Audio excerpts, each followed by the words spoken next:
48 ഒക്കെ ആകുമ്പോൾ നമ്മുടെ സ്കിന്നിൽ ഒരുപാട് ചേഞ്ചസ് വരാറില്ലേ? ഇതിന്റെ റീസൺ എന്തൊക്കെയാണ്? ഒന്ന്, നമ്മുടെ സെബേഷ്യസ് ഗ്ലാൻഡ് ഏജ് അനുസരിച്ച് അതിന്റെ വർക്ക് കുറയ്ക്കാൻ തുടങ്ങും.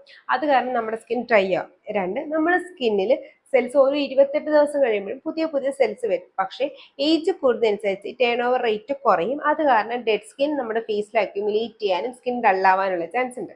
മൂന്ന്, നമ്മുടെ സ്കിന്നിൽ നാച്ചുറൽ ആയിട്ട് ഹാൽട്രോണിക് ആസിഡ് ഉണ്ട്.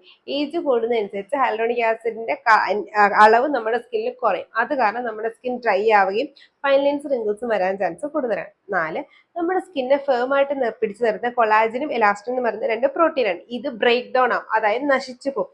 സ്കിന്നിന്റെ ബിൽഡിംഗ് ബ്ലോക്സ് ആണ് ഇത് രണ്ടും. ഇത് നശിക്കുന്ന കാരണമാണ് നമ്മുടെ ഫേസ് സാഗി ആവുന്നതും ഫൈൻ ലൈൻസ് റിങ്കിൾസ് ഒക്കെ വരുന്നത്. അഞ്ച്, മെയിൻ ആയിട്ട് സ്ത്രീകൾക്കാണ് ഈസ്ട്രജന്റെ അളവ് കുറയുന്നത്. പ്രത്യേകിച്ച് പ്രീ മെൻസ്ട്രൽ പോസിന്റെ സമയത്തും അല്ലെങ്കിൽ മെനോപോസിന്റെ സമയത്താണ് ഇത് ഉണ്ടാവുന്നത്.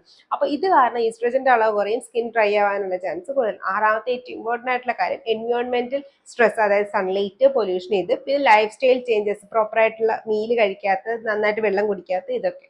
അപ്പൊ എന്തെങ്കിലും ഡൗട്ട് കൺബോക്സിൽ ചെക്ക് ഇതുപോലത്തെ സ്കിൻ കെയർ വീഡിയോക്ക് ഫോളോ ചെയ്യാനും മറക്കണ്ട.